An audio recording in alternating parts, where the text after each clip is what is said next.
오늘 마태복음 8장 14절에서 17절 말씀을 가지고 이웃의 약함을 담당하라 하는 제목으로 함께 말씀을 나누고자 합니다.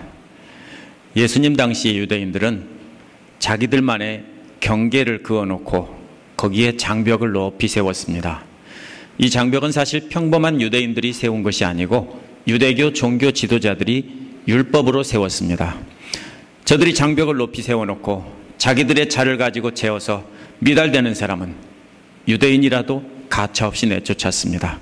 그 경계 밖으로 쫓아내버렸습니다. 그렇게 해서 그들은 어떻게 합니까? 자기들만의 정결함을 유지하려고 했습니다.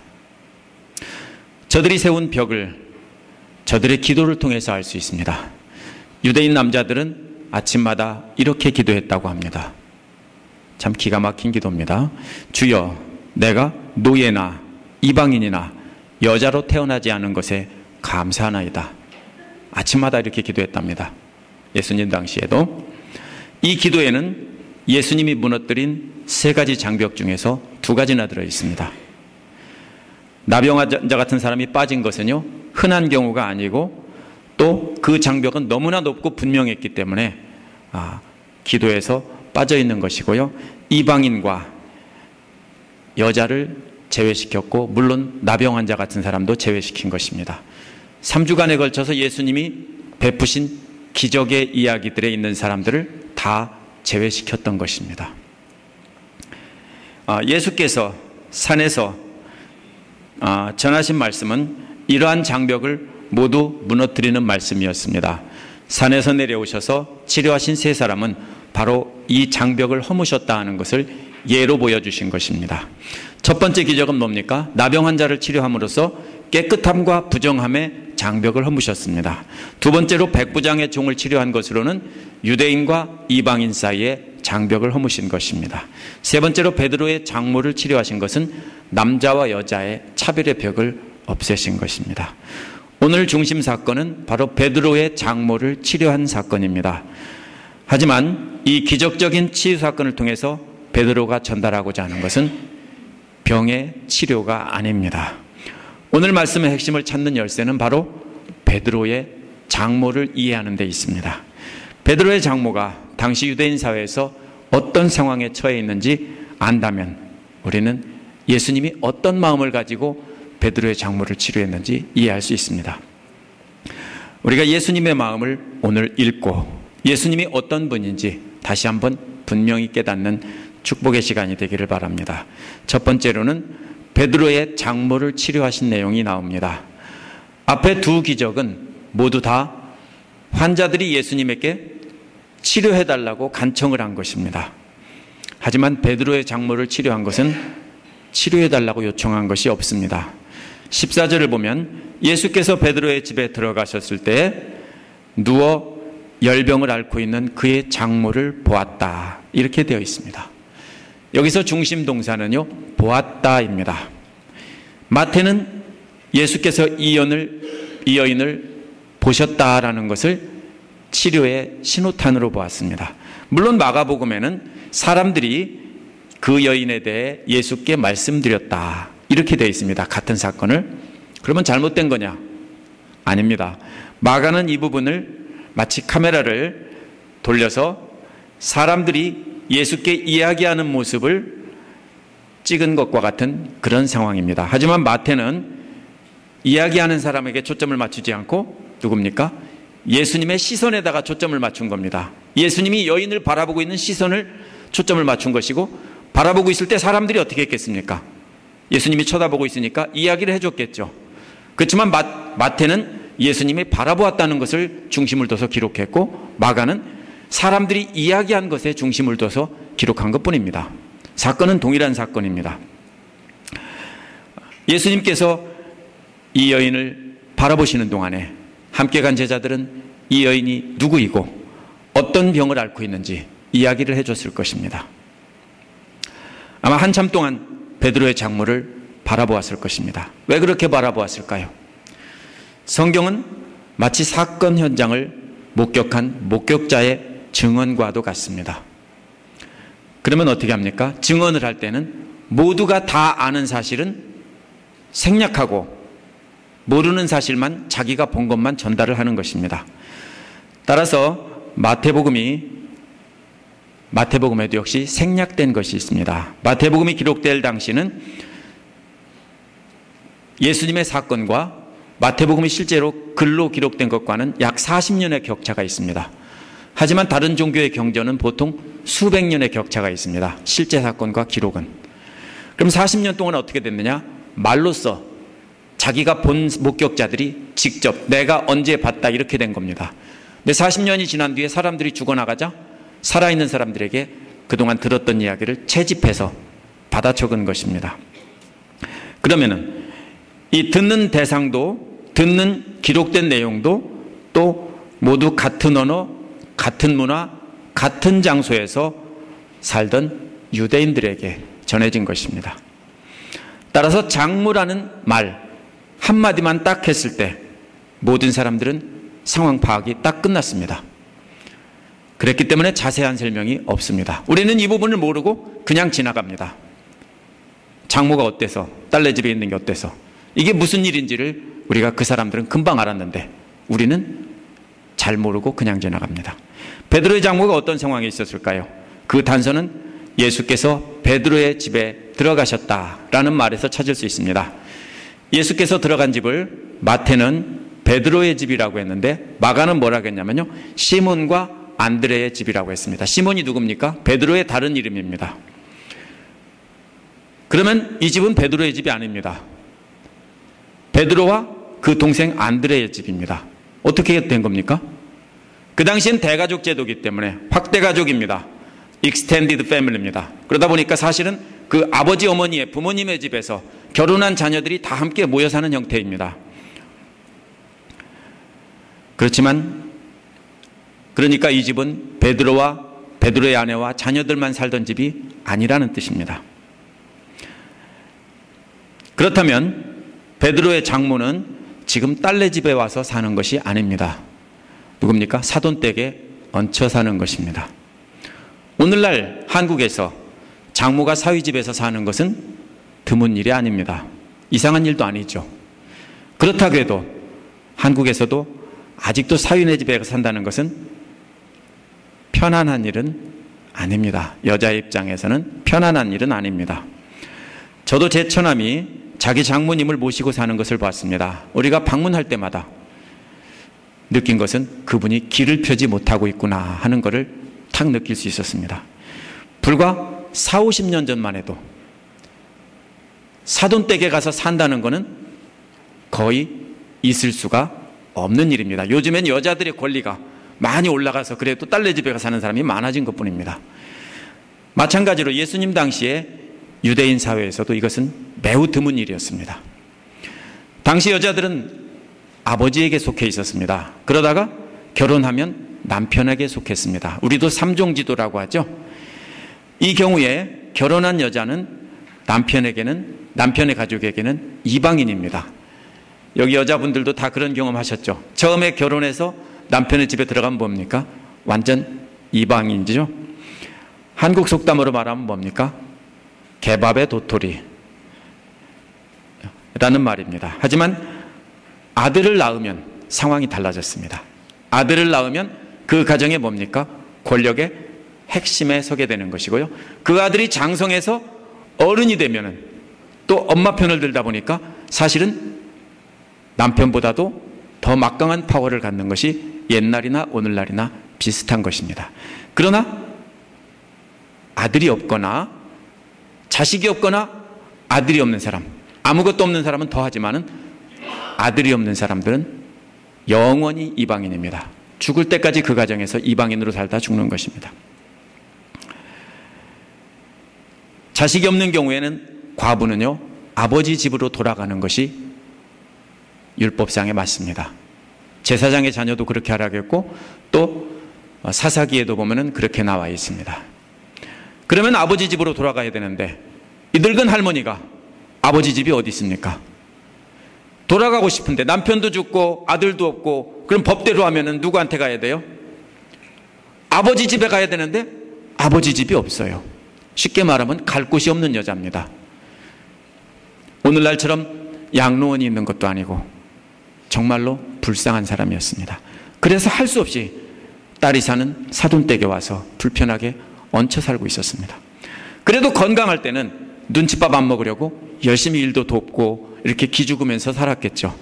밥값은 하려고 했을 겁니다. 그런데 죽을 병에 걸려서 누워있으니까 딸만 빼놓고는 다 좋아하지 않았을 것입니다. 정말로 불쌍한 여자입니다. 예수님은 이 여인이 장모라는 사실을 알자마자 자세한 설명을 듣지 않아도 이 모든 상황을 다 알았습니다. 그 딱한 처지를 보고 불쌍히 여기신 겁니다. 베드로의 장모를 상태를 설명하는 것이 두 가지입니다. 하나는 눕혀진 채 있었다는 것과 열병을 앓고 있었다는 것입니다. 이것을 누워있다는 것은 아파서 꼼짝 못하고 있는 상황입니다. 누가 일으켜줘도 잘 일어나지 못하는 상황입니다. 열병이란 보통 말라리아일 것이라고 합니다. 이집트나 이스라엘 그 근방에 아주 흔했던 병이 말라리아인데요. 오늘날 말라리아라고 하면은 죽을 병이 아니라고 생각합니다. 하지만 옛날 사람들은 말라리아로 대부분 사람들이 죽었습니다. 어떤 과학자는 오늘날도 지금까지 살았던 모든 인류 전체 인구 절반 이상이 말라리아로 죽었다라는 말을 한다고 합니다. 사실인지 확인은 안 해봤습니다. 맞을 겁니다. 알렉산더 대왕도 말라리아로 죽었을 것이라고 하고 훈족의 아틸라 국왕도 말라리아로 죽었을 거라고 합니다. 징기스칸의 원정이 중단된 것도 말라리아 때문일 거라고 합니다. 말라리아든 아니든 베드로의 장모는 죽을 병에 걸려서 죽을 날을 기다리고 있었습니다. 그렇다면 이 장모는 정말로 불쌍한 사람입니다. 갈 곳 없이 사돈댁에 얹혀 사는 것도 불쌍한 여자인데 게다가 죽을 병에 걸렸으니 이보다 더 불쌍한 사람은 없는 것입니다. 예수님이 이 여인을 지금 바라보고 있습니다. 여러분도 성경을 볼 때 휙 지나가면 안 됩니다. 여기서 멈춰서 예수님의 마음으로 그 여인을 바라봐야 됩니다. 그냥 바라본 것이 아닙니다. 마음 깊은 곳에서 창자가 끊어질 듯한 아픔을 느끼면서 불쌍히 여기는 눈으로 바라본 것입니다. 이 마음이 뭡니까? 예수님이 바로 산에서 가르치신 긍휼히 여기는 자는 복이 있나니 하는 그 마음입니다. 말로만 가르친 것이 아니라 자신이 직접 긍휼히 여기는 본을 보여주신 것입니다. 오늘 베드로의 장모를 치료한 내용이 14절, 15절에 나와 있습니다. 그 중에 핵심은 여자의 손을 만지시니라는 말입니다. 이 구절이 이 치료의 사건의 중심에 있어서 앞뒤로 대칭을 이루고 있습니다. 치료의 핵심은 예수님이 손으로 만지신 것입니다. 원래 열병 환자를 손으로 만지는 것은 유대교 율법에 금지되어 있습니다. 하지만 예수님은 접촉이 금지된 나병 환자까지도 만졌는데 그깟 열병 환자쯤이야 무슨 문제가 있습니까? 왜 그렇게 하셨습니까? 사람들이 세운 그 벽보다 더 소중한 것은 뭡니까? 죽어가는 사람에게 따뜻한 손길이 더 필요했기 때문에 예수님은 알면서도 손을 내미신 것입니다. 또 마태복음 9장 29절과 20장 34절에도 보면 소경들의 눈에 손을 대어서 치료했다고 했습니다. 또 마가복음 7장 33절에 보면 말을 더듬는 사람의 혀에다가 손을 대고 치료하셨다고 했습니다. 또 어떤 이들은 거꾸로 예수님이 손댄 게 아니라 자기들이 예수님의 옷자락에 손을 대서 병이 나은 사람들도 있습니다. 그럼 예수님의 만지심은 뭡니까? 치료의 능력을 전달하는 통로였습니다. 마치 전기가 흐르는 선에 다른 전선이 연결이 되면 전기가 흐르는 것과도 같았습니다.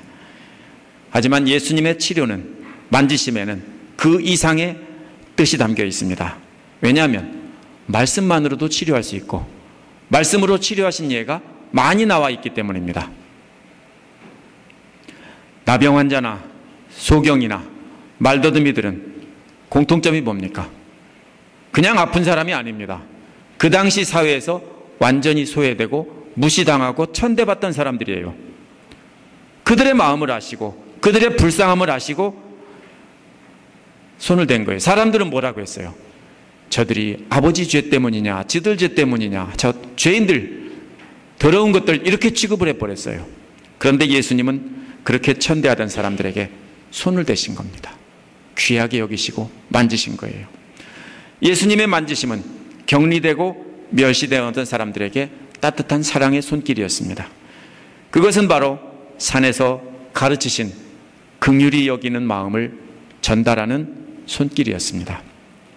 베드로의 장모를 만지신 예수님의 손길에 이처럼 긍휼히 여기는 마음이 담겨 있었습니다. 예수님의 손길에는 아들도 없이 딸네 집에 얹혀 사는 죽을 병에 걸린 과부를 향한 긍휼히 여기는 마음이 담겨 있어요. 예수님의 이런 손길이 닿자마자 열병이 떠나갔습니다. 그리고 여인은 일어났습니다. 근데 재미있는 것은 마가복음에서는 손을 잡아서 일으켰다고 했는데 여기에서는 여인이 일어났다고 했습니다. 이게 왜 그럴까요? 어떤 사람들은 이 정말로 무식한 그 신학자들입니다. 자기 나름대로는 유식하다고 하는 신학자들이 뭐라고 하냐면요, 성경의 기적 이런 사건들은 실제 없었다라고 주장을 해요. 근데 뭐예요? 그러면 누군가가 한 사람이 지어냈는데 그 최초로 지어낸 사람이 마가인데 마가에 보고 베끼다가 마태는 뭡니까? 마음에 안 들으니까 그 틀리게 고쳐서 베꼈다는 거예요. 아니에요. 마태, 마가, 누가를 정확히 비교해 보면요, 세상에 어쩌면 그렇게 프레절라이즘에 걸리지 않도록 하기 위해서 애를 쓰면서 단어를 바꾸고 다 바꿔놨어요. 무슨 뜻인지 아세요? 실제 사건이 있었다는 거예요. 눈으로 목격했는데 사람마다 서로 어떻게 해요? 같은 사건을 똑같이 말해요? 아니요. 다르게 말해요. 한번 집에 가서 한번 참 원어를 볼 수가 없으니까 그렇죠. 원어를 3가지를 딱 대조해 놓고 한 장씩 대조해 보면요, 절대로 베꼈을 수 없어요. 절대로 베꼈을 수 없습니다. 무슨 소리입니까? 그러면 우리가 이것을 보고 부분적으로 쓴 것을 원래 상태를 복원해야 됩니다. 뭡니까? 목격자들의 증언이기 때문에. 어떻게 했을까요? 예수님이 손댔다는 말이 무슨 뜻입니까? 손가락 끝으로 이렇게 더러워서 묻을까 봐 이렇게 건드렸을까요? 아니요. 어떻게 했어요? 여러분 같으면 어떻게 하겠습니까? 어디를 만지겠습니까? 열병 환자에게 손을 잡겠죠, 보통. 그렇죠? 보통 손을 잡을 겁니다. 누구나. 손이 바로 뭡니까? 여자의 몸을 함부로 만질 수 없잖아요. 아무리 노인이라도요. 그렇죠? 그러면 대부분 만져도 되는 허용된 부분은 손이에요. 그렇죠? 손을 만지셨을 거예요. 그러자 열병이 나오니까 어떻게 합니까? 여자가 일어났을 거예요. 근데 예수님이 어떻게 합니까? 일어나니까 잡아당겼겠죠, 조금. 그래서 마가는 뭐라고 합니까? 예수님이 일으켰더니 병이 떠났다라고 했고, 마태는 예수님이 만지시니 병이 떠나갔다라고 한 겁니다. 이것은 뭡니까? 정확하게 실제 사건이 일어나는데 그것을 목격자들의 증언이기 때문에 이렇게 다른 것입니다. 한번 생각해 보세요. 누워서 못 일어나는 사람을 한 손으로 잡고 일으킬 수 있어요? 안 일어나려고 하는데 못 일어나는 사람을 일으킬 수 있어요? 가능해요? 한 손으로 잡고? 불가능해요. 아무리 힘센 사람도요, 팔이 축 늘어져서 매달리지 일어나지 못해요. 그렇죠? 그럼 뭐예요? 본인이 일어나려고 일어날 때 잡아주면 일어나는 겁니다. 그러면 여기서 잡아주신 거는요, 예수님이 손을 만지자 병이 떠나가고 여자가 즉시 벌떡 일어나니까 그것을 마가는 예수님이 일으켰다라고 기록한 거예요. 마태는 뭡니까? 마가는 예수님이 일으키셨다는 예수님의 활동에게 초점을 맞춘 것이고, 마태는 여인이 스스로 일어났다는 데다가 초점을 맞춘 겁니다. 왜냐하면 자기들이 본 대로, 느낀 대로 적은 것이기 때문입니다. 이 여인은 일어나서 시중을 들었습니다. 일어나서 예수님께 음식을 대접했다는 뜻이에요. 심부름했다는 뜻이 아니고요. 죽어가던 사람이 병이 나서 일어났다고 해도 음식을 준비해서 대접하는 것은 쉬운 일이 아닙니다. 하실 수 있겠어요? 열병을 3일 동안 앓아서 만약에 먹도 못하고 계속 토하고 있다가 나았는데, 열이 내리고 나았는데 일어나서 음식 준비할 수 있겠어요? 어땠을까요? 자신을 불쌍히 여기셔서 치료해 주신 예수님께 감사를 표현할 길이 없기 때문에 죽을 힘을 다해서 음식을 준비해서 대접한 거예요. 물론 예수님과 함께 온 여자들에게, 그 제자들에게도 대접했겠죠. 그래서 마가는 뭐라고 하냐면요, 그들에게 대접했다고 해요. 예수님과 제자들에게. 하지만 마태는 예수님에 대한 감사의 표시니까 예수님에게 음식을 대접했다, 이렇게 기록하고 있는 겁니다. 이것이 서로 다른 것이 실수나 아니면 이런 것이 아니고 정확히 본 것을 기록했기 때문에 그렇게 한 것입니다. 두 번째로 수많은 병자들을 치료하셨습니다. 16절은 그날 저녁에 일어난 일을 기록하고 있습니다. 날이 저물었을 때 마을 사람들이 귀신 들린 사람들을 많이 예수께로 데리고 왔다 라고 되어 있습니다. 이 사람들은 베드로의 장모의 치료의 소문만 듣고 온 것은 아닙니다. 어디서 왔을까요? 4장 24절에서 25절에 나옵니다. 거기서부터 예수님을 따라다닌 사람들이에요. 산 위에 올라갔을 때 산 위에서 예수님 말씀을 들은 사람들이에요. 문둥병자 치료하고 백부장을 치료한 소문도 다 듣고 보고 했던 사람들이에요. 근데 왜 사라졌어요? 정답이 저물 때 모였다라는 데 있어요. 저물 때 모인 이유는요, 그날이 안식일이었기 때문에요. 유대인들은 해가 저물 때 안식일이 시작돼서, 그러니까 금요일 저녁에 안식일이 시작돼서 어떻게 합니까? 토요일 해가 지면 안식일이 끝나요. 그럼 뭐예요? 안식일이 끝나자마자 몰려온 거예요. 걸리면은 죄인으로 몰릴까봐 무서워서 숨어 있다가 기다리고 있다가 해가 저물자마자 그냥 예수님 앞에 몰려든 겁니다. 그러면 뭐예요? 저들은 안식일이 끝나기를 애타게 기다렸을 거예요. 사랑하는 가족을 한시 바삐 예수님 앞에 데리고 가서 치료받게 하고 싶었어요. 하지만 사람들의 눈이 두려워서, 율법학자들과 제사장들 이런 사람들의 눈이 두려워서 해가 지기만 기다리고 있던 겁니다. 마태는 마을 사람들이 많은 귀신 들린 사람들을 데리고 왔다라고 했는데, 마가는 온 동네 사람들이 다 그 문 앞에 모였다라고 했습니다. 이 온 동네라는 말이요, 폴리스예요. 동네라는 말이. 폴리스라는 말이 뭐예요? 인디애나폴리스, 미니애폴리스. 이 폴리스가 뭔지 아세요? 그리스어로 도시라는 뜻이에요.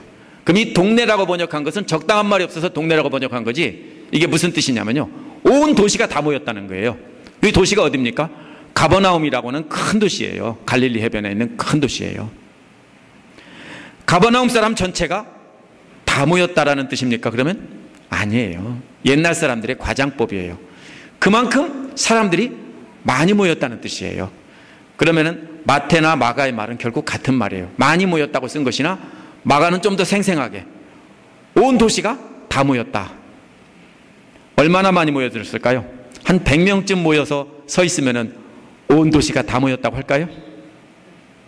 아니죠. 100명 가지고는 아무리 해도 그 큰 대도시에서 온 도시가 모였다고 할 수 없어요. 제자들은 그 숫자를 세보진 않았을 거예요. 하지만 셀 수 없이 많은 사람들이 베드로의 집 주변에 꽉 차가지고 구름같이 모여 있었을 것입니다. 그 상황을 상상해 보십시오. 예수께서 치료하신 환자들은 두 가지로 분류되어 있습니다. 귀신 들린 사람과 병자들입니다. 첫 번째 귀신 들린 사람은 육체적으로 몸은 건강하지만은 영적으로나 정신적으로 병이 있는 사람들입니다. 거라사 광인이 바로 그 대표입니다. 이 경우에는 어떻게 했습니까? 말씀으로 치료하셨다고 했습니다. 뭡니까? 예수님께서 말씀으로 귀신아 물러가라 하고 말씀으로 하셨겠죠? 원어에서는 그 영을 쫓아내셨다고 했는데, 그 영이란 귀신 들린 사람에게 들어있던 악한 영이에요. 귀신 들린 사람들은 말씀으로 치료하셨습니다. 말씀으로 귀신들을 쫓아내므로. 두 번째는 병자입니다. 병자라고 하는 것은 육체적인 질병을 갖고 있는 겁니다. 몸이 아프고 팔다리를 못 쓰고 뭐 이런 사람들입니다. 눈이 안 보이고 이런 사람들인데요, 이들은 귀신을 쫓아낸 것이 아니라 치료하셨다라고 기록했습니다. 베드로의 장모를 치료하듯 때로는 손으로 만졌을 것이고 때로는 말씀으로 치료하기도 했을 것입니다. 만지심으로 치료한 것과 말씀으로 치료한 것이 성경에는 함께 나와 있습니다. 앞에서 말씀드린 예는 손으로 만지신 예였지만, 마태복음 9장 6절에 중풍병자나 12장 13절에 손이 오그라든 자는 말씀으로 치료하셨어요. 주목해야 될 것은 모두 고쳐주셨다라는 말입니다. 모두 고쳐주셨다. 한번 해보십시오. 모두 고쳐주셨다. 얼마쯤 됐을까라고요? 100명쯤? 저는 훨씬 넘었을 거라고 생각해요. 모두 고쳐주셨다. 가버나움 전체가 모였다고 할 만큼 많은 사람이 모였다면 얼마나 걸렸을까요? 고치는데.